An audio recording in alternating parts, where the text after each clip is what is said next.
10 days ago, you wrote an indictment would help Trump. Maybe that's what Democrats want. I don't know if you've changed your mind on that since then. But Jen Psaki over the weekend told Democrats to stay away from this. Have a listen here.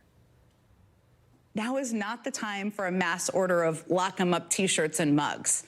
That's exactly what Trump and his supporters would do. Now is also not the time for Democratic candidates to celebrate, to brag, to predict the outcome of the legal cases. If you can, I'd actually just put your head down and stay out of it for now. Mark, where are we now? And where will we be tomorrow? That's good advice. That's a good tactical advice. But look, it's going to the indictment will help Donald Trump win the nomination, and it'll help Democrats win the presidency. That's why they're happy about it. I mean, look, Donald Trump knows that it's going to help him win the nomination because he said it last week he wants the perp walk. And why is that? It's because even Republicans who, a majority of Republicans want someone else to be the nominee, but even Republicans who are open to another candidate don't want to see their country turned into a banana republic where we weaponize the justice system to go against our political opponents. They just think that he lost 3 elections in a row and don't want to lose a 4th, but they don't hate it. Mark, some Republicans out there might be looking at this, scratching their heads and thinking maybe it's time for the former president just to step aside. This is a chaotic sideshow, according to Governor Asa Hutchinson, who, by the way, just stepped into the field here. Listen to what he said this weekend. Now that he's been indicted, should he drop out? Well, I do. First of all, the office is more important than any individual person.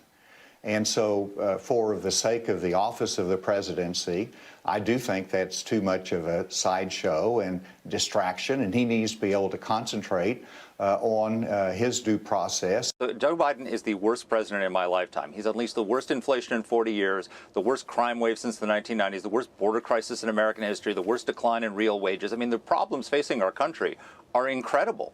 And so the coming election shouldn't be about Donald Trump. It should be about how do we get rid of this administration and replace it with responsible conservative alternative. And the Democrats, the reason why they like this indictment, even if they're not, Jen Psaki is warning them not to get too active in it, is they think it's going to help nominate Donald Trump. They beat him in 2018. They beat him in 2020. They beat him in 2022 because it was his handpicked nominees that cost us the Senate majority and such a small House minority. And so they think they got a great deal going running against Donald Trump. And Republicans, I think that Donald Trump was a great president. I think that he did from the Abraham Accords to Operation Warp Speed to taking out Soleimani to so many things that he did in office were outstanding. I just don't think he can win. And that's why I'm worried about this. And a lot of Republicans are going to rally around him now. And I think that's exactly what the Democrats want us to do.